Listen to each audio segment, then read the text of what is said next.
And, well, how can an appointment as DPO be terminated?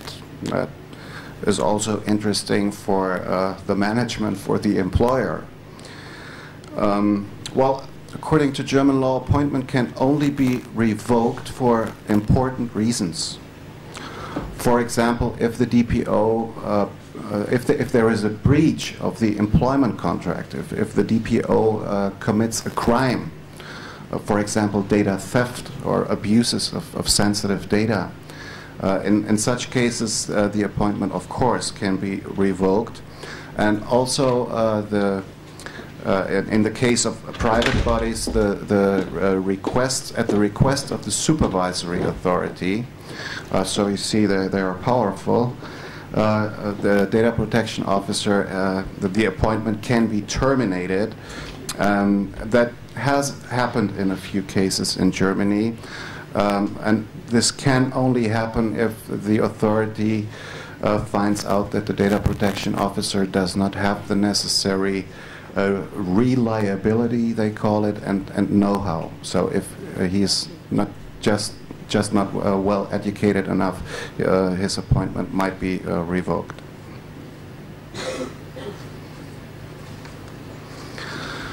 Here is something typical German, and it comes from labor law. An interesting aspect for everyone who wants to become a data protection officer, in Germany especially. I mentioned the recent amendments to our Federal Act. And, well, one important thing about the amendments was that the independent role of the DPO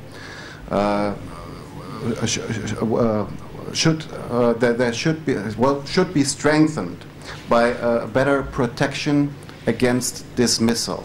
And I would like to read that to you. Here's the wording. After the data protection official has been recalled, and I told you for what reasons that may be possible, he or she may not be terminated for a year following the end of appointment unless the controller has caused to terminate without notice. So there is actually protection against dismissal, and you can imagine all the DPOs are very happy about that because it backs up their independence. So, well, in terms of job security, that is at least an interesting provision. Excuse me. So what happens during that year period? You terminated his role as the DPO, and now you have to find some other role for him in the company? Well, basically, you don't work as a DPO anymore, and this is only extremely relevant for part-time DPOs. They then continue to do their other job, and they may even be given new tasks, but they may not act as DPO anymore.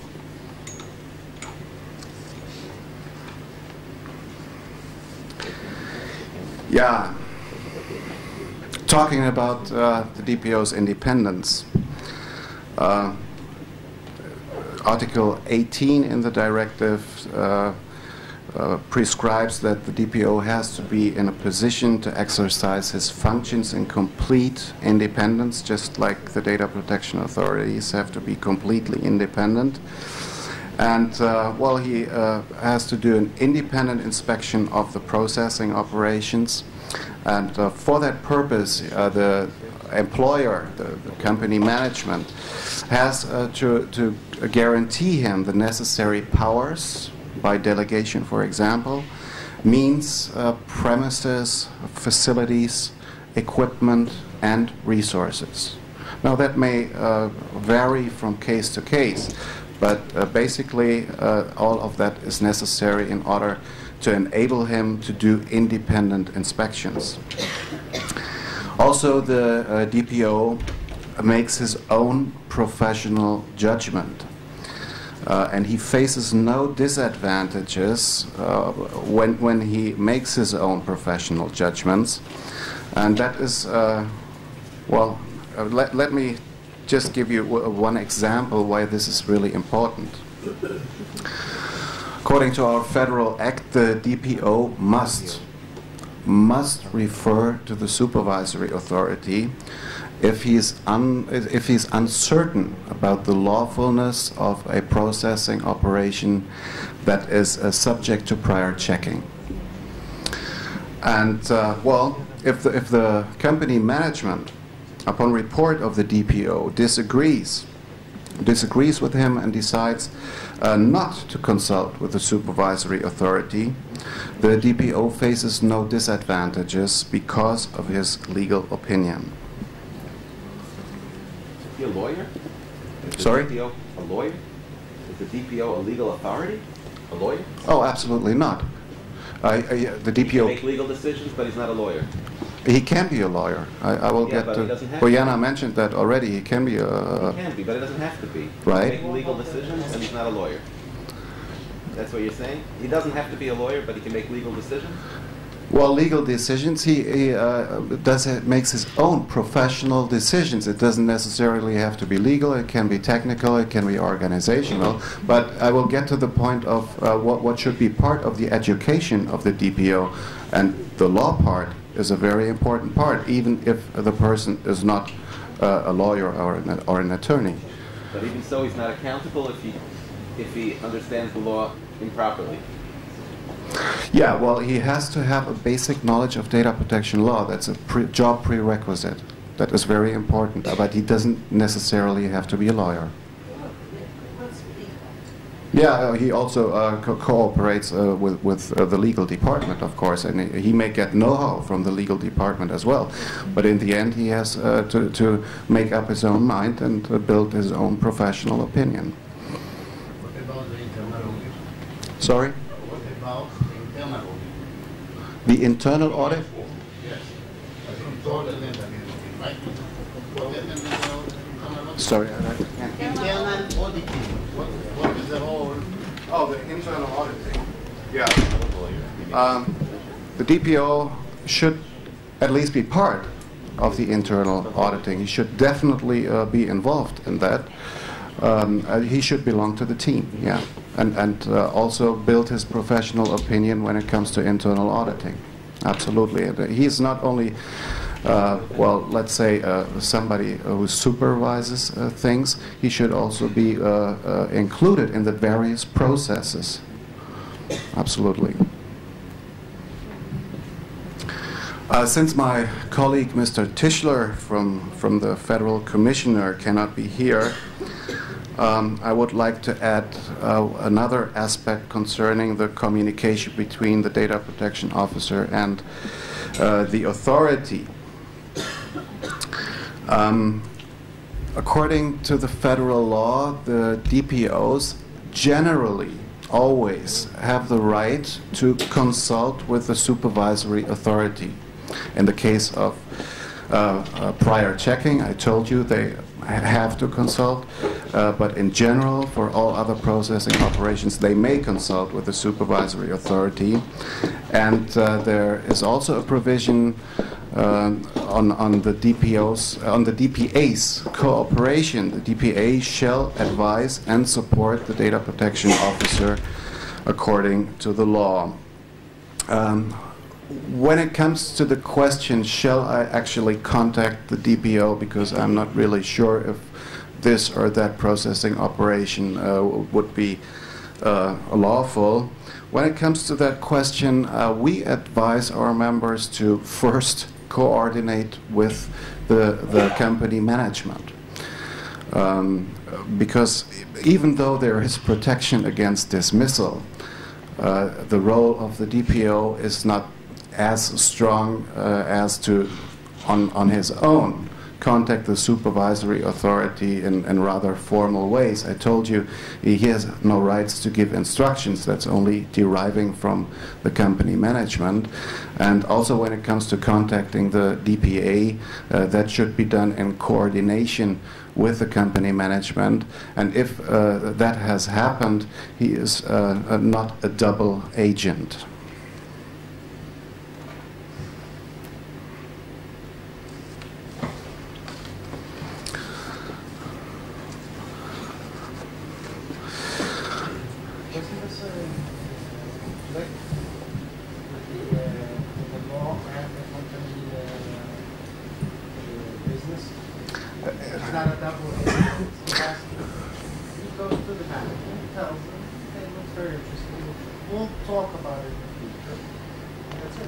And that's it, yeah. Yeah, you're right, there is a conflict. Because what the data protection officer, after having talked to the management, and the management finds out, no, that this will be legal. And if he still has a different opinion, according to the law, he might still contact the supervisory authority. So there is a conflict. But, well, as far as job security is concerned, I would, as being a DPO in Germany, I would always coordinate such measures with the management. But you're right, there is a conflict.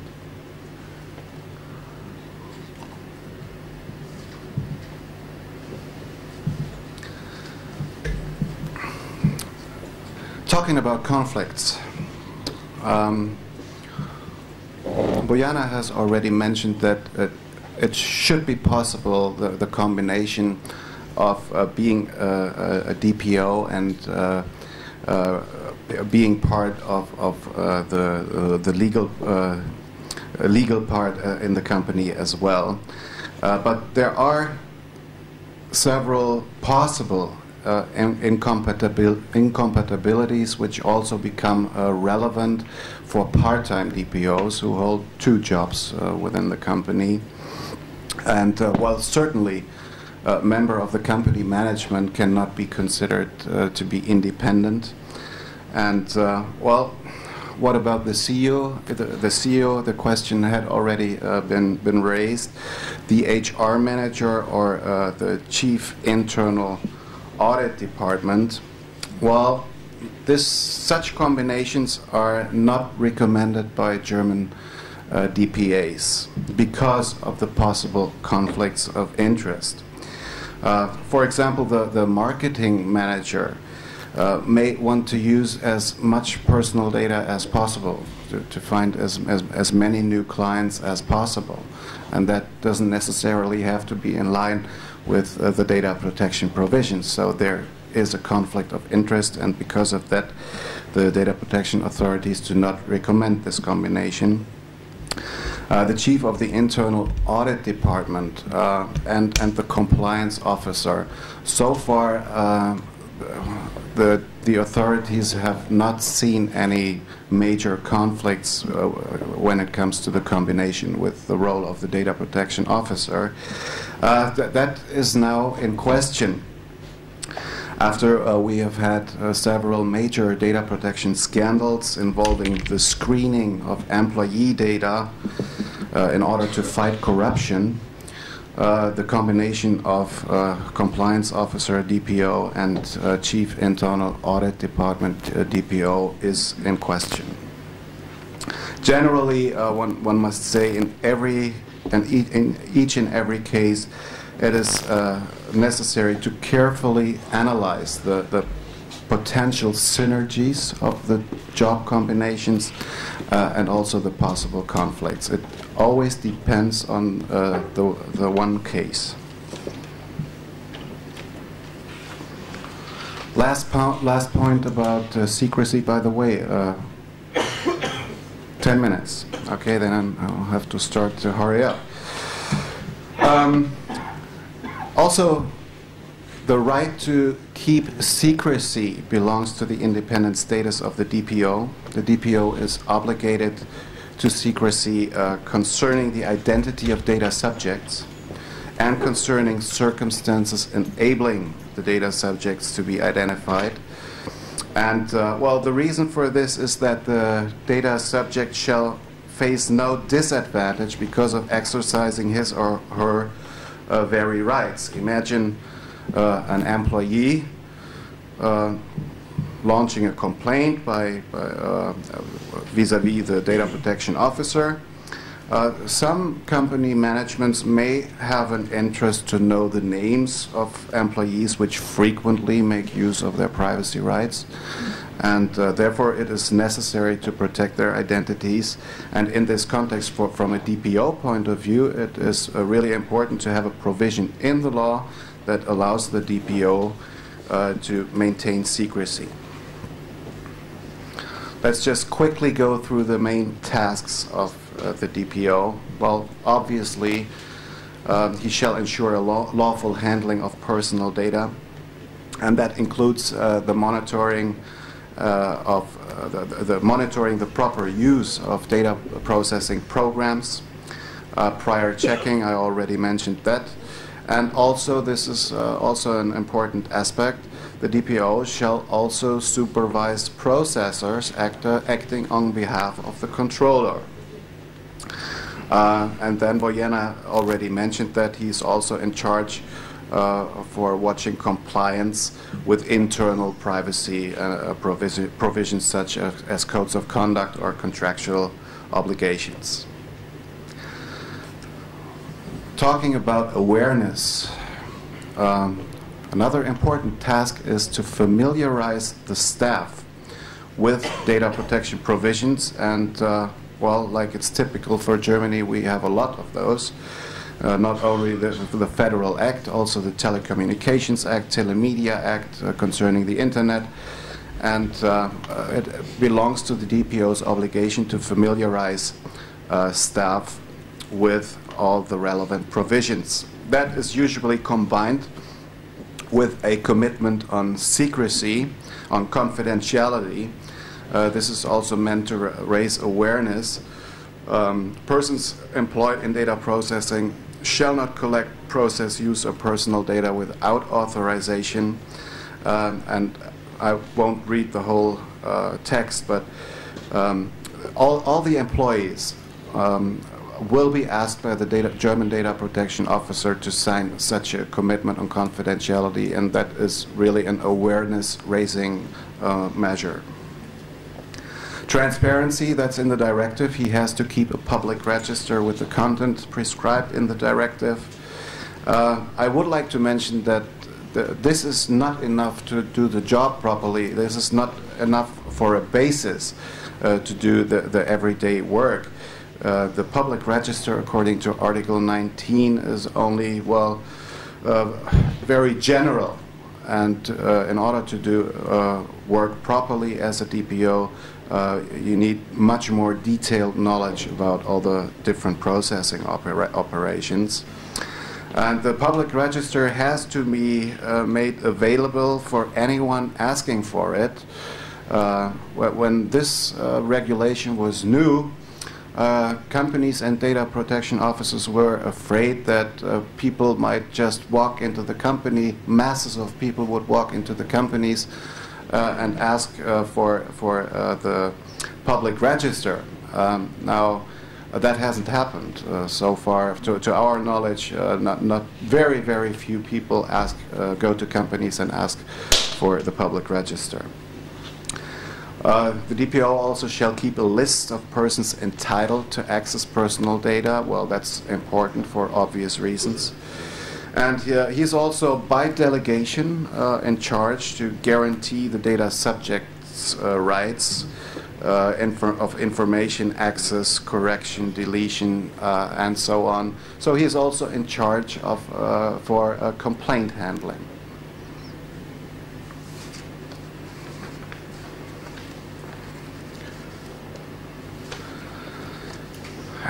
Okay, just very briefly, because it was in the papers that were sent to me ahead of the seminar.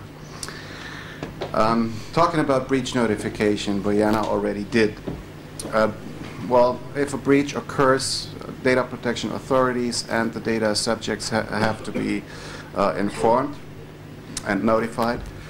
And according to the new German provision, this is a duty of the company. The law doesn't mention the data protection officer in connection with a data breach notification. However, we think that the data protection officer should absolutely become involved into breach notification, into the whole breach notification procedure. He should check, that's his job anyway, he should check if adequate security measures are in place, or portable devices such as notebooks, flash drives, or is the information encrypted. And he should also, well, belong to the prevention and emergency team in general. It is hard to find out whether the obligation to notify the authority really applies. If there really is a breach that makes a notification to the DPA and the data subject necessary. And that demands for an evaluation of the incident and an analysis of the incident. And there has to be serious danger, the danger of serious harm to the data subjects. Somebody has to find out about that. And also, there should be, if a breach has occurred, somebody has to make recommendations as far as measures to minimize possible harm are concerned. So basically, the DPO should absolutely belong to the prevention and emergency team. One thing is important with regard to liability. The DPO should not be the only one deciding whether the DPA shall be notified or not. He should only make recommendations, otherwise he might be held liable afterwards. And I already mentioned in general may consult with the supervisory authority. That is also the case when it comes to evaluating if a data breach makes notice to the authority necessary or not. 2 minutes? Then I'm sure you don't want to know about his qualifications, which include data, a good knowledge of data protection law, IT functions, basic economics, and of course the internal structures of processing operations. I mentioned that in the beginning. We have developed a certification program, GDD Cert, for data protection officers. And well, basically, the DPO has to have a good knowledge of data protection law, and that includes customer data protection as well as data protection in the workplace, technical organizational measures, and of course, data protection management that turns theory into practice. The certification involves an examination of 3 written exams. 6, sorry?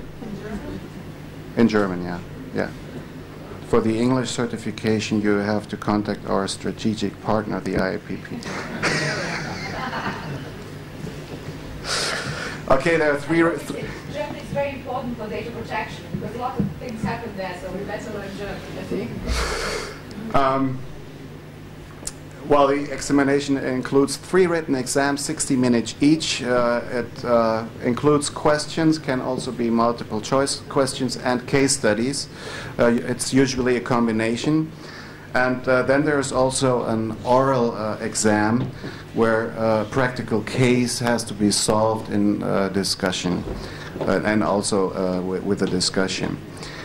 We think the oral exam is important because one of the main tasks of the DPO is to raise awareness, to be a contact person within the company, and therefore we believe it is important that he shows his ability to also communicate data protection matters to other people. That's why we believe an oral exam is important.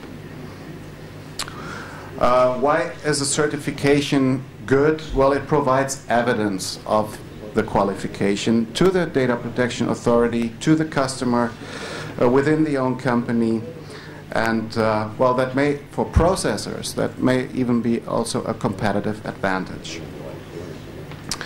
According to, that's good news for all the German data protection officers. According to the amendment we had last year, the controller must allow and pay for adequate education of the DPO. So you see, DPOs in Germany are happy. They are protected against dismissal, and they're supposed to be allowed to get educated, and the company has to pay for it. So let me briefly conclude the value of DPOs. First of all, data protection controls can be improved because there are 2 compliance institutions instead of 1. The DPO is a knowledgeable contact person for the authorities, and he is either an internal or an external expert familiar with the company structures and processing operations.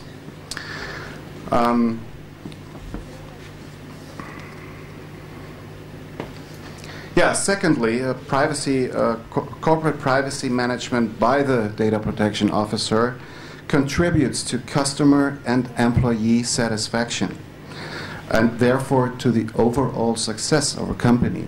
Having one's own privacy chief, having one's own representative is an image factor. Privacy sells. Bojana has already mentioned that. And having one's own privacy chief creates trust for consumers and also for employees. And not only that the DPO is a knowledgeable contact person for the DPA, he's also a knowledgeable contact person for the management, for the staff, for the data subject. In larger business groups, he may harmonize the level of protection within the entire business group, and he may also help for a global enforcement by having this self-regulatory approach. And thirdly, the supervisory authorities can be unburdened because there is self-monitoring in the first place. Prior checking can be done by the DPO. Notification to the DPA is not necessary. That is very bureaucratic and doesn't help data protection very much. It can be done to the DPO, and he can actually work with the data. And so, you don't want me to talk about the lessons we have learned, right? No, then I will briefly conclude. You would like to hear that? Yeah, okay.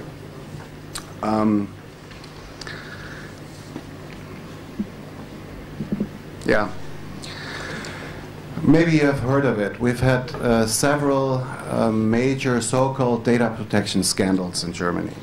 In one case, a total fine of 1.4 million euro was imposed for mainly for illegal monitoring of employees, but also because the business group had not appointed data protection officers within the various legal entities.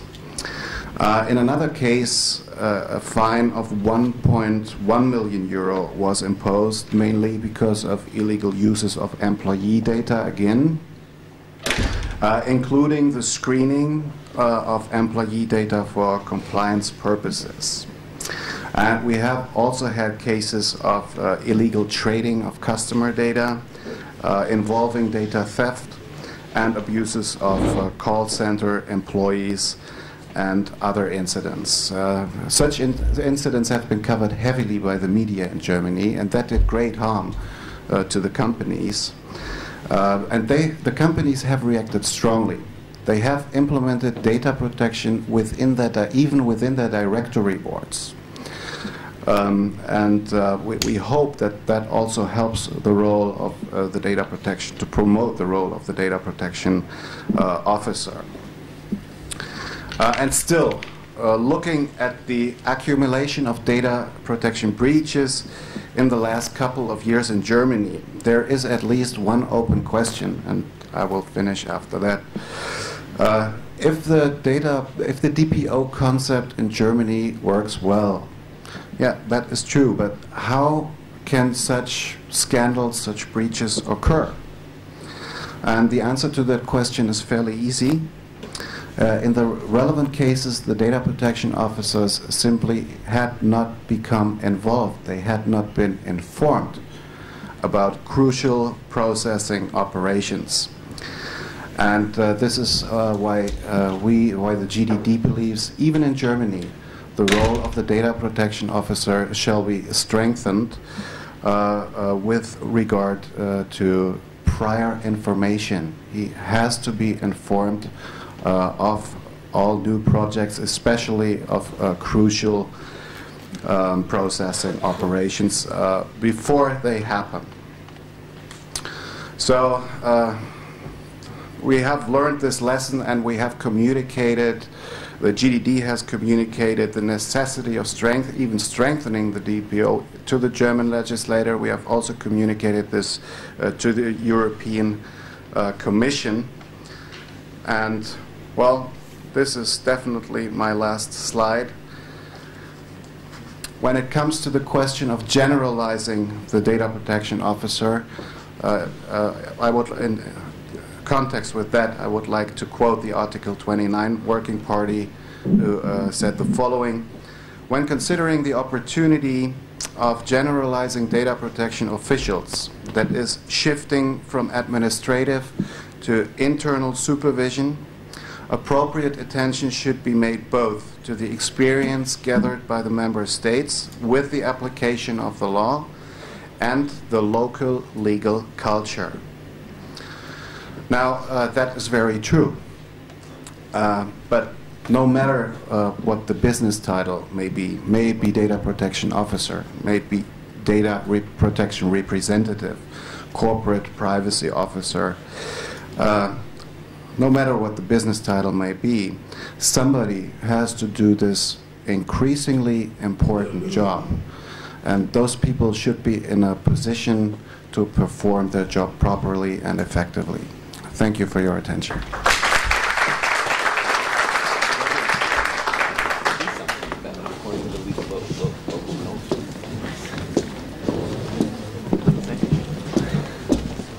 Thank you very much, Christoph. Our last speaker will be Manuel Villaseca from IPD, that will speak about the data protection model without the CPO, and later we'll have some time for questions. Please, Manuel.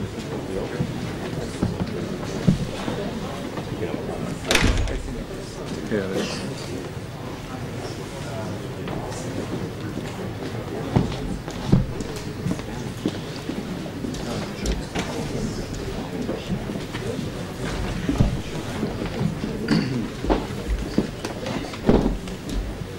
Thank you, Mr. Hackenham, dear colleagues. I would like to thank the ILITA for having the opportunity. Yes, George, it's okay like this? Yes. I would like to thank the ILITA for having the opportunity to share with you my experience regarding the data protection, and especially how we have managed to deal with the obligation, the relationship with controllers and processors. This is an overview, the subject I would like to talk. I will start by briefly showing the Spanish protection framework in regard with the data protection officer role. Then we will have a look to the framework to communicate with controllers and their representatives, and we'll see different approaches to deal with this compliance. Finally, I will present a public administration case on data protection compliance.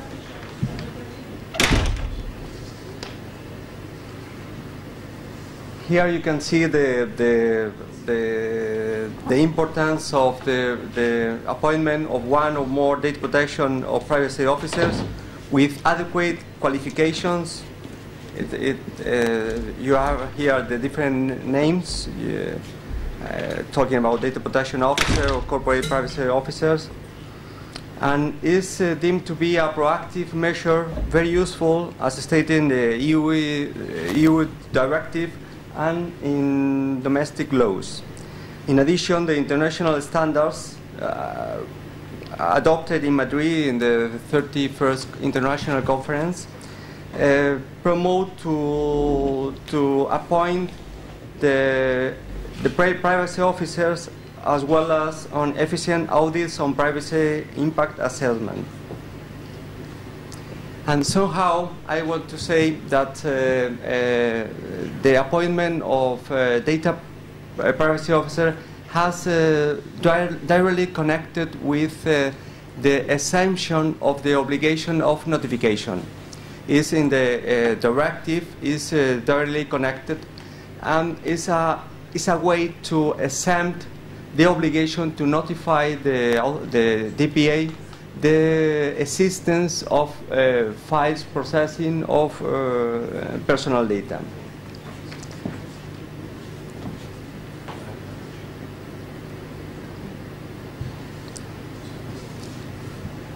However, very briefly, I would like to let me introduce you the framework, the legal framework in Spanish data protection area. This is the main issues, the regulation that comes from a mandate established in the Constitution. And from this mandate in the Constitution, the first data protection law was established in 1992. Was established by the Parliament, and the three main issues that the Parliament want to be addressed was the data subject rights, the data controller and processor obligations, and the establishment of independent authority with wide powers of enforcement. Regarding transparency and publicity, it's worth pointing out that regarding data subjects, there was established the right to consult for the data subjects. Relating at the same time, the law established the obligation for all the controllers, almost all the controllers, to notify the existence of the processing. This obligation was established just for the data subject to be able to consult the register, and established in the authority was obliged to publish this list of files containing personal data. For that, to deal with this obligation, the Spanish DPA has to issue different simplification models of notification, has to launch guidance and to provide guidance on the data controllers and processors obligations, and guidance on security measures, as well as the self-assessment tool on data protection and security measures compliance. Let me show you some figures according to this obligation. In 2009, we have been registered around 2,000 files per day, which does mean somehow that around 1,000 controllers every day start to notify their processing to the register. And also, it's interesting to see about the publicity that 2.4 million consultations to the register in the website has been made by data subjects, also by controllers. It's difficult to distinguish which one of these consultations has been made by data subjects or by the controllers.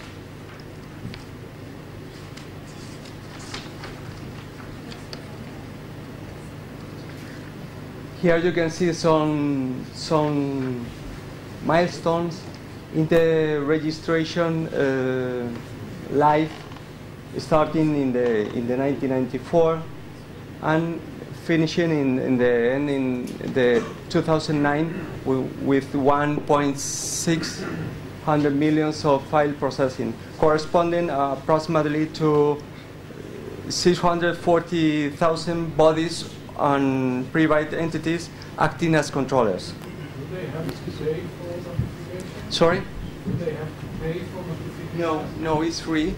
It's totally free. Yes, you have to keep on date keep up to date the notification, but you don't have to pay. So what's the value if you have 1.6 million notifications? What's the value of the notification provision? Well, the value is difficult to assess because it's an obligation. We are not in position nowadays to assess the value because, as I say before, it's an obligation established in the law by the Parliament. So we have to deal with this obligation. It's will be good to bear in mind that this obligation comes from 1992, nowadays will be different because we are in 2010, and the awareness of the population and the awareness of the controllers are quite different. But I think the specific mandate in 1992 for the Parliament is to create a model that to increase awareness between data subjects and between controllers. So was established this obligation. The value, okay, the value could be an indicator, as I said in the last.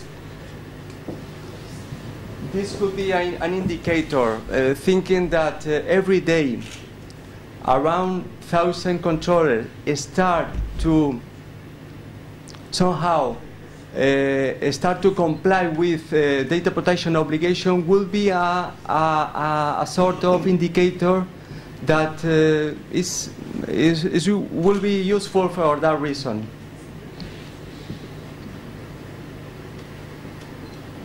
And here in this trend, you can see that it's not a job finished, because we continue receiving notification, especially coming from the small and medium companies.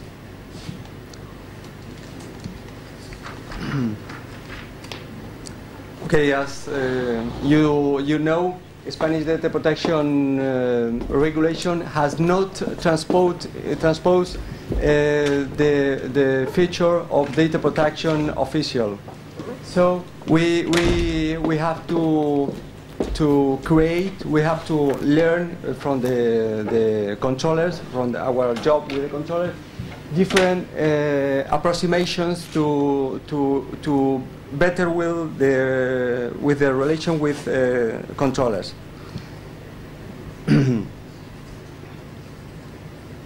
Some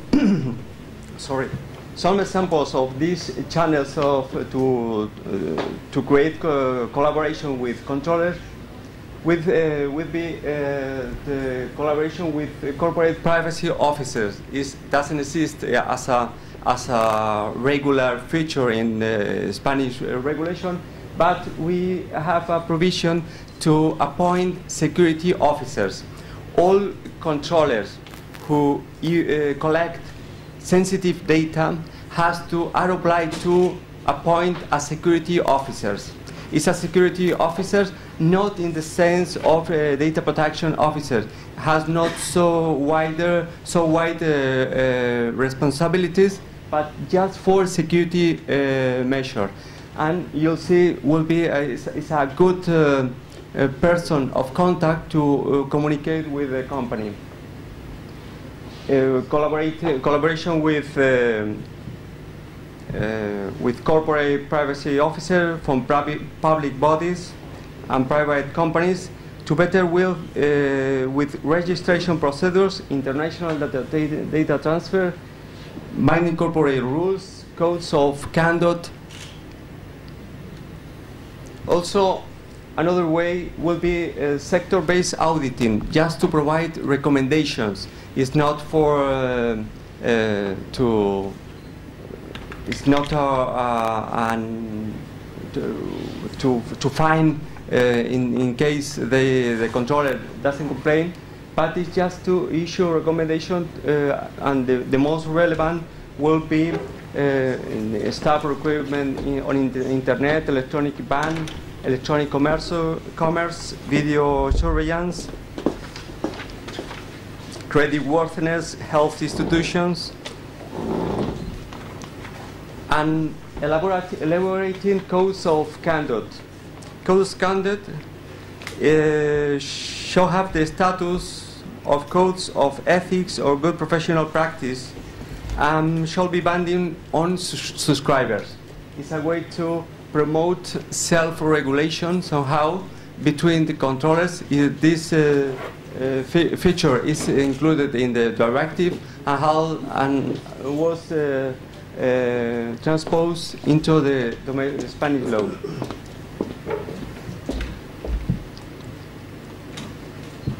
Establishing partnership agreements with entities representing specific sectors. to promote agreements with entities representing data controllers from public and private sector, as well as trade associations and non-profit organizations. Some examples will be educational institutions, private security companies, associations, chamber of commerce, and tax advisors association, local council, Spanish Federation, and the relationship with consultants on data protection is a very useful way to provide advice about how to implement adequate data protection policies, also to how to deal with international data transfer or binding corporate rules or code of conduct.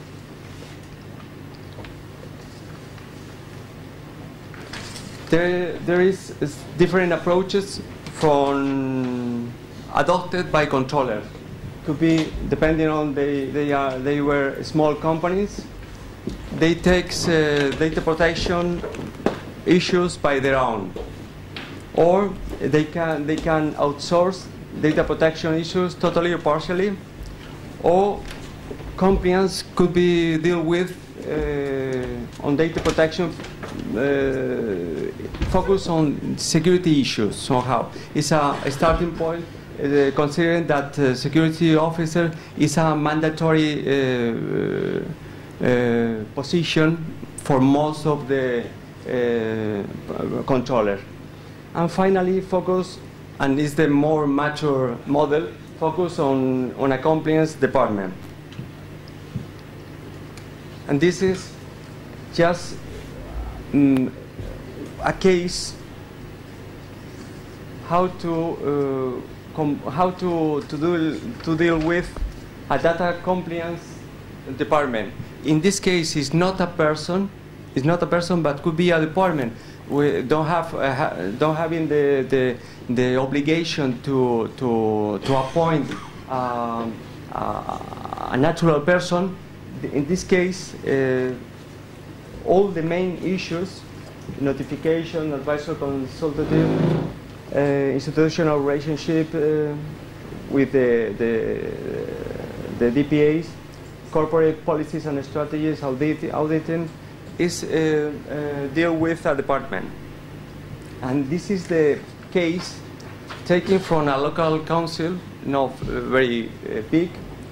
And here you can see the controller, in this case is the local council, is a process-based model, and this model was defined jointly with all departments affected. And the data protection policy has been formally approved by the board. This commitment, as you know, is very important.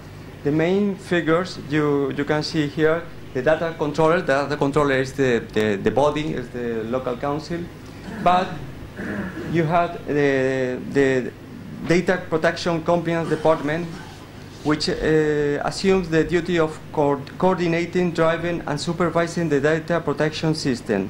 Their main functions are to coordinate internal managers, legal department, management of data subject rights consultations, supervise the filing system register, is the person or the department in contact with the DPAs, and promote training, education, and awareness on data protection.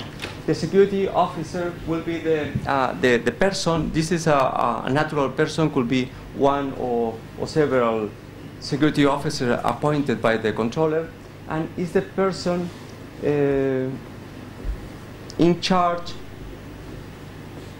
of coordinating the security measures implemented in the organization. And the main functions will be elaborate security policies, security incidents management, supervising backup copies and recovery procedures, and so on. And could be the person who is in charge of the file. Is the person who could be in charge of the delegation of the data controller. As you know, the data controller is a body finally is a person, but in most of the organization have to delegate their function, and will be a way to strengthen the coordination between different departments. The others in this level will be a much more operative level, will be the IT department and human resource department. IT department will be in charge of the security measures to provide confidentiality, integrity, availability. And the human resource department will be in charge of the contract management, staff training and education, and also recruitment. And the strong commitment for communication and raising awareness by means of dissemination campaigns. In this case, they create this logo just to promote the dissemination campaign. And some conclusions.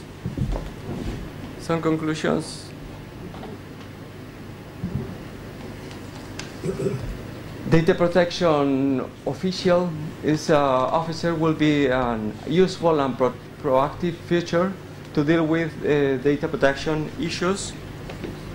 Must be qualified, is a qualified interlocutor with the DPA, has to have adequate qualifications, resources and powers, and this position should be deemed in a wider perspective than merely a way to exempt notification requirements or to deal with security issues. The implementation of data protection officer role has to take into account organization peculiarities and be provided with board direction commitment. And that is all. Thank you for your attention.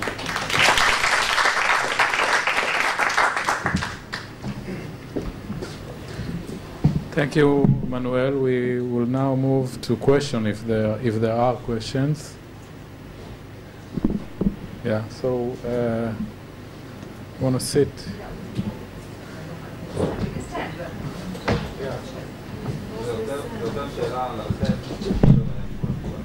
Question to us? Okay. מה המודל שאתם ממליצים עליו או תיישמו אותו גם בהקשר של התקנות, יותר המודל שהוצג בהרצאה הגרמנית נגדיר את זה, או יותר המודל הספרדי? מבחינת המעמד של מנהל אבטחת מידע או ממונה אבטחת מידע כחבר הנהלה בארגון. עד כמה בעצם המשקל הארגוני רוצים לתת למנהל אבטחת מידע? It was a question to us whether what is the preferred model by ELITA if you compare on one hand the German model, on the other hand the Spanish model. So I'll refer to that and then later I'll refer in English. Is okay? Okay. As I said in the introduction, basically we are now considering what is the best model. And I think that it is agreed that when you move from a formal model of the Israeli model is registration, the European basically is a notification, which is a bit different. In registration, basically you are not allowed to process the information unless you have been registered and you got the consent of the Data Protection Authority. So the Israeli model is very, very strict in that sense. It does not say that everyone is keeping the model. This is one of the problems, that people are doing processing without registering database. We know that. But when you move from a formal model to a self-governance model, then the question that we ask ourselves, and this is we had discussion yesterday, internal discussions about those kind of questions, is whether we need to put this function in the law and to set the qualification and to set everything in the Israeli law and to say which organization should have by law like the German model, chief privacy officer, whatever the name is, or if we are moving to self-governance and with the powers of ELITA, the inspection powers, the fines that we will be, and I don't know if you've seen this, but according to the memorandum of the enforcement powers of ELITA, we will be able to issue administrative fines up to 3.2 million shekels, which is something like 600,000 euros. Then I believe that in most cases, that's what I said in the beginning, companies will decide to build up this kind of structure, and then it will be built up. So this is, we didn't made up the decision yet. Currently, the Israeli law says that for certain processing or certain types of data processing activities, public bodies, banks, large holders, as we call it, large processors, they have to appoint data protection, data security. Today there is no obligation that he can be also the CIO and the CIO. No, but this is something that in the Israeli law currently there is a saying that it has to be a qualified person or something. I don't remember the term. I can take a look, but we will improve this. We will come up with instruction on this matter. So it's not just. I'm not sure that everything should be in regulation and laws, but this is the things that we are discussing now, and probably it will be in the next memorandum of the law. I do have an opinion. This is now a personal opinion. I think that if you are going to reduce registration and substitute registration, the burden of registration, with having a chief privacy officer, I think that probably has to be in the law, because you can't make a change like that without actually saying in the law, those who appoint chief privacy officer will not need to register activity with the DPA. And I think that is acceptable to have that. I would certainly welcome very much if laws would provide that there has to be an appropriate oversight over data protection. Doesn't matter where this role sits. I think that's a welcome suggestion. Personally, I would not go as far as Germany has done to legislate so much about the role, about the position, about the activities. I think it's a model that works there, but it may not work somewhere else. So I think it is possible to have something in the law, but not too much. And that's what smart regulation is about. So I think that's possible. You just have to sort of decide where that balance is. That's my opinion. And sorry, Christophe, perhaps if we disagree here, but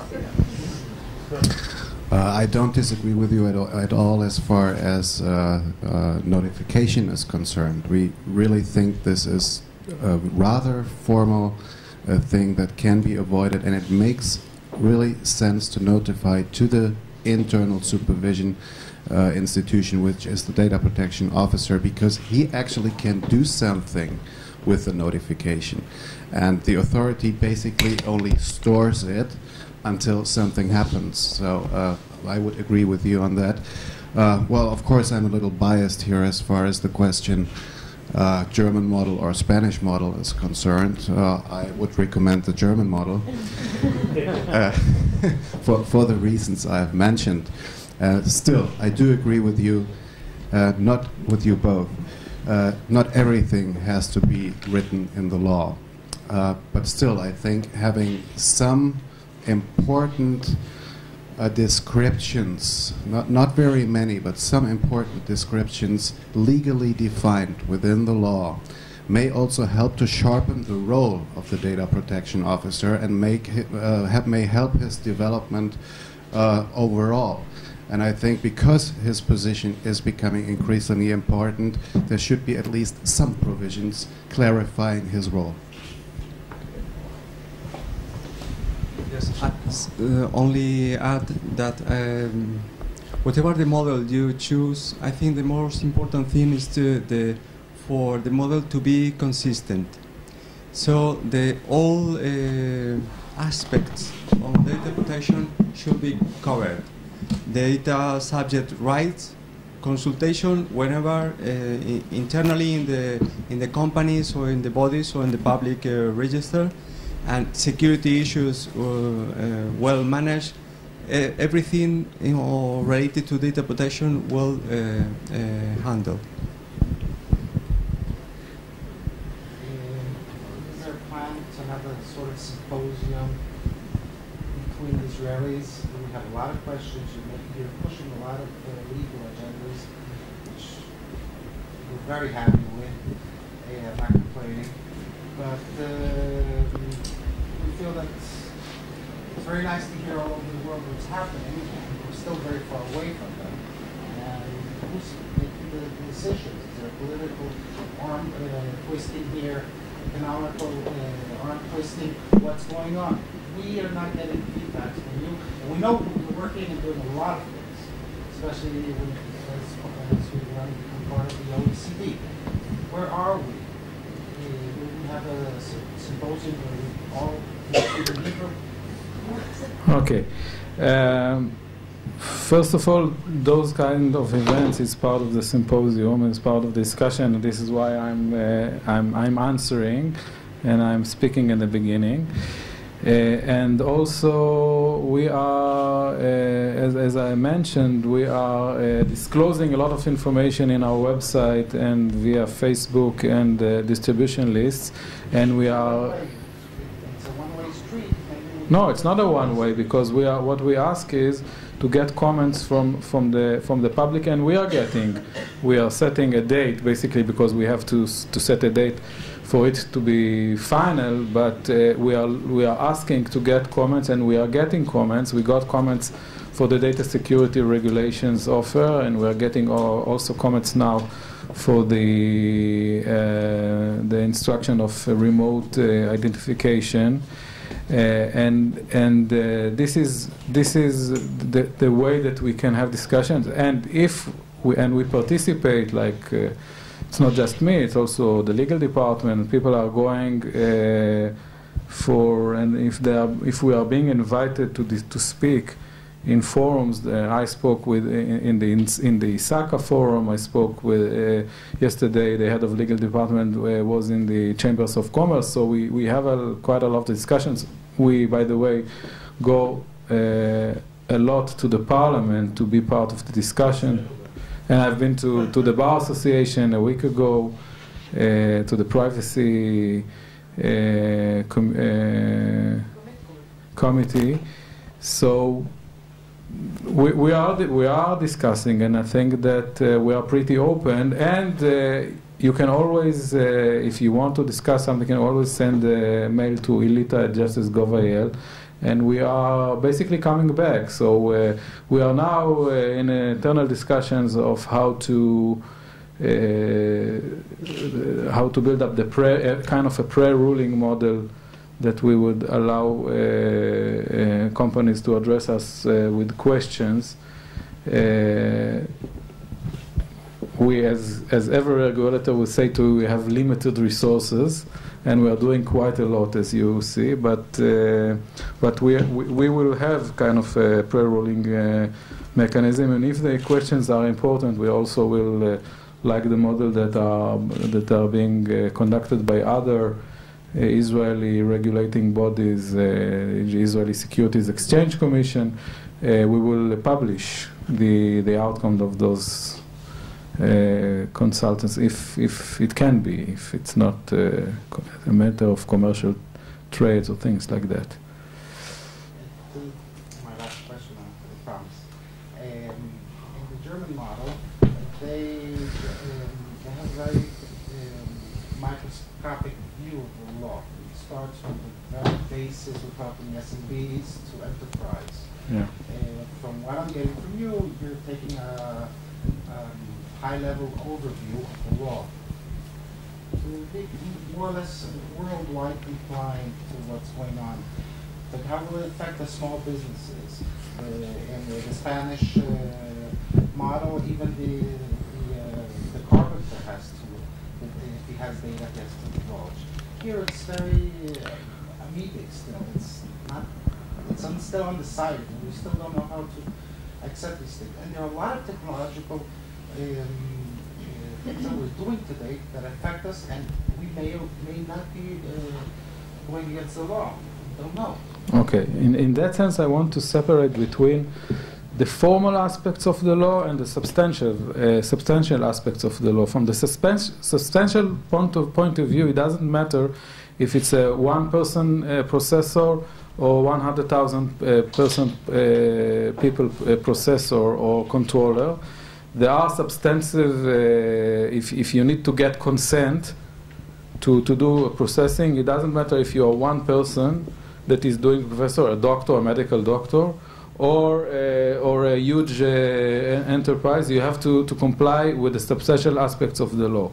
But what we have, and what we are doing is, I think it is part of the understanding that you cannot put a burden on a one-person company or nine-person company, by the way, which are really very expensive, and most of the companies will not take care of them anyway. So what we were trying to analyze is where is the sensitive information being processed. And so we build a matrix, basically, which is according to the sensitivity of the information and the size and the number of records, we call it, number of data subjects. And we go up, if it's a two-dimension matrix, and when you go up and you have a company that has a lot of information and a very sensitive one, then you get a different burden than a company that has less sensitive information and less records. So we took out of the formal obligation some of the activities, and we think that from the point of view, from the damage point of view, and it's not that if there is I don't know, a medical doctor that has 3 employees, it's not that it can't be that there will be a damage, and then substantially the people that are being hurt can go to court or to us and complain, and we will investigate it.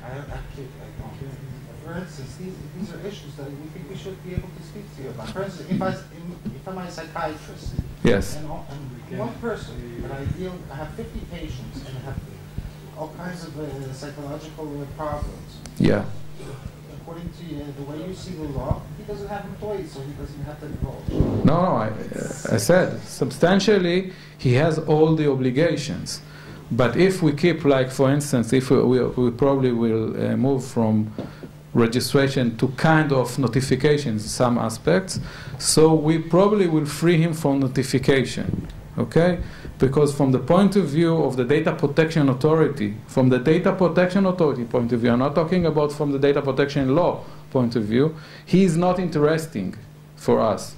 It does not say that there will be a situation that there will be a data protection case, okay?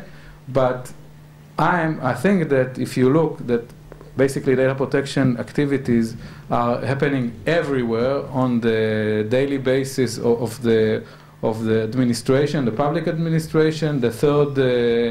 All the non-profit organization, every corporate. So we, as a data protection authority, have to deal with the real threats. And the real threats is we have here people from cellular operators. There lies a real threat, because if something happens there, it's a threat to the whole to whole of the population of Israel, basically. Okay. So from the point of view of a data protection authority, I think that we have to deal with those kind of issues and not to waste our resources on rating operation of 9 people employees. This is this is a decision. If I had commercial privacy is more important than public privacy. What? Commercial privacy is more important than social privacy. There are issues here. And I think They're moving around. By the way, Very wonderful. by the way, Very fast. the way to comment on that is to comment on the memorandum, and saying, I think that this model is not when the model of modifying the registration process will be publicized, is to comment on that. This is okay. I don't think that we hold all the wisdom in the world, and basically we come. Okay. Some issues, that's all. We had more questions there. I have a specific question. Could you please explain what is the role of the CPO when maintaining biometric data in either for personal needs or you as a possessor? Biometric data of employees or clients? So biometric data. Well, I don't think there is. The role of CPO is the same for really any data. You know, I mean, you assume that you have a risk, and therefore you have to do something about it. Now, if it is biometric data, if it is more sensitive data, the CPO just has to be more involved. You know, a little bit like Yoram. You know, we have got limited time, limited people, so I'm going to be focusing on what I think is the most relevant, where the risk mostly lies. So, if we process biometric data or Accenture is behind the U.S. visit system, right? So we are one of the main contractors in the U.S. visit, where all the things. I mean, that is a high-risk project, right? That project is going to get lots of my attention, my team's attention, rather than some other. So, not guidelines.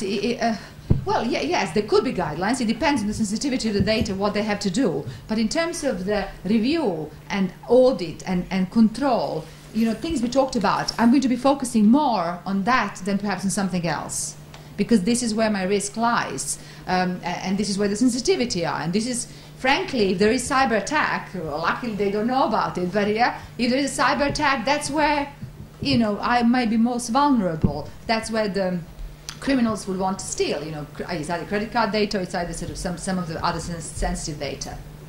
Yeah? I can even add to that. Biometric data is sort of sensitive data, and because of that, there should be prior checking by the data protection officer with a special view on, because it's so sensitive, on purpose limitation. Are there any specific articles in the German law regarding biometric? On biometric data? No, we try to have regulations that are not focusing on special techniques. We try to remain open with our regulations. So there is no specific regulation on biometric data, at least not for the companies. It may be different in the public sector. The French privacy regulator has issued guidelines for on the use of biometrics, which are quite interesting. That's available on CNIL, www.cnil.fr, and there they talk about, because companies are now starting to use biometrics for the access controls to buildings and stuff like that, and so that they've got some very good guidance. So, for example, one thing I can talk from Accenture point of view is that where we have projects which are dealing with sensitive data, where we think they're risky projects, we actually we appoint what we call data protection steward, because we don't know a better name, on each project that actually handles personal data. But some of the projects that are deemed highly sensitive, we actually have a data privacy officer, data protection officer. It's not dedicated to that project. It's not completely done in every case. These are people, not the type of CPO that work. These are people, actually business people on the project. But I work with these people much more strongly. And for example, so we do have on a number of government clients, we have got this officer. We have got some of the pharmaceutical clients as well. It depends a little bit. I mean, there's some sensitivities around sort of commercial aspects of it. I mean, it costs money to have somebody like that. As I say, we don't sell anything, so we sell only time. So we're taking somebody from selling their time to actually doing this. But it depends. Sometimes clients ask for it; they're happy to pay for it. Sometimes we just have to take the money, take it ourselves. And I would add that you have to take, if you're talking about an Israeli activity, you have to take a look at the discussion that were conducted in the parliament with regard to the Israeli biometric ID, because this represents, I would say, the view of the Israeli law about that. And although we will have probably an ID with biometric database, but the measures, especially the data security measures and also the organizational measures, it's the only law that has a dedicated CPO, by the way, a dedicated chief privacy officer in the law for the biometric database, and a breach notification also model in the law. So this is something that you have to take into consideration when you discuss a biometric database in Israel. I just want to look at things from a quite different perspective, and I am curious to find out, from the point of view of the individual, which is the information we are trying to protect, how easy in the various countries it is for him to complain and to receive attention. I mean, in fact, he should be the one to take care of his personal or private information. This is the starting point of everything. And I agree with you. The individual should be able to take care. Okay, so I've got two aspects to answer, two parts of the answer. So let me sort of say, first of all, I think it's not always easy for individual, and there's a lot of education we all have to do. Internally, we obviously advertising. We're publicizing a lot our complaint procedures, my team and data privacy officers and what they're there to do, etc. And I get very angry and upset if I get a complaint very late because it's been going around. People didn't know what to do with it, because sometimes the law requires you to respond in 30 days or 20 days or 40 days. So we do a lot sort of, to be fair to individual and transparent and tell them where he or should complain. But second part of the answer is that I really think it's becoming really hard for individual to take ownership. And that's why, I think there is a space for not only data protection authorities, but some smart regulation. And even in the US, where the whole world was, they're always against regulation in general, but and they like sort of this notice and choice approach, which means I tell you what I'll do with your data. If you object, you let me know. All very good. If I'm asking my employees, would you like to participate in Global People Survey and answer these questions? Fine, they can do or not, right? But in the online world that we talked about, the internet, RFIDs, cloud computing, global data flows, Facebook, Twitter, behavioral advertising, it is impossible for individual to take ownership. It really is very hard, because my daughter is 13 years old, my boys are 11. I mean, they are just starting to understand this, and they think I'm boring when I'm talking to them about this, So they can't be expected to really take ownership. What do they know? How is Facebook going to use their data? My mother, who is 73, has just learned. We sent her to a computer course. It was a disaster, okay? She understood nothing, but she doesn't know anything apart from surfing the web. She can't really understand either. She's not computer savvy like we are. She's a first-time user. She can't understand. She can't take control what's happening to her data. So I really think it's very difficult for individuals in this day and age to really do. So there are some smart things, Google is talking about a dashboard, you can go and click what you like to see, what Facebook talks about privacy defaults, but it's not enough. I think we need something more than that. That's my view. Not a popular one by Google and Facebook, friends of mine, but yeah. Data protection rights in Germany are based on the constitutional right to privacy, and according to our constitutional court, this is based on the principle of self-determination. So it should be the data subject who decides what happens with all the data, and we do have a strong focus on consent. And still, I agree with you.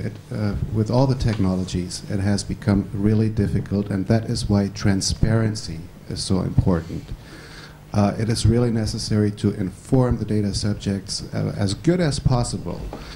It can be multi-layered notices, which starting with the brief notice and the possibility to get more information if one is interested. But I think a really important, because of all the technologies, really important element is to create a transparency so there is room for self-determination. Still very, very still very difficult. Okay, from my point of view, will be very important that data subject had the right to object to consult with DPO, considering that it is model, and the DPO and controller has to have a very effective ways to give advice, consultation, to attend, to go with the data subject right. And this first instance have to deal with diligently. A second step will be to go to address the complaint to DPA. It will be a very scale-based model, and for me will be the best way to. Otherwise, in the case of Spain, all the complaints are addressed to DPA. So sometimes DPA are a bit collapsed with so many complaints, are not able to deal with in a proper way. We are conducting an awareness raising in the Israeli public. By the way, we also conducted a survey about what is the perception, or what is the understanding of privacy in the Israeli public in September 2009, and we'll have another one after the international conference, and we'd like to see if there is a change. And we are trying to expose as much as possible our activities, the elite's activities, and also the basic right for information and privacy. And from my point of view, the success of ELITA will be in two aspects. One, that we will have more complaints by people, so this is a matter of awareness.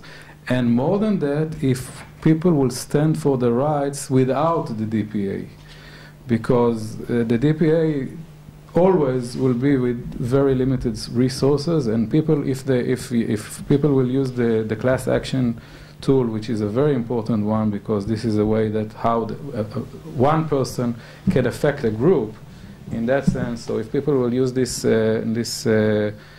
tool successfully, which is it's a legal question, but I think that it is possible, then this will have the sign for a major change. And also, if people will come to the companies and say, I want to know exactly, and I don't want to sign this and this agreement. So it's kind of a multi-layer war, I would say. Okay. Okay, we would like to close this day, and want first of all, before I thank my colleagues, I want to thank the Cervantes Institute for hosting us in this lovely room. Basically, we are doing our events in the government office, but we didn't have a valuable room for this activity, and the Cervantes Institute consented to host us. So thank you very much for them, and thank you, my colleagues, for coming to Israel and being in this very interesting and I believe fruitful workshop. Thank you.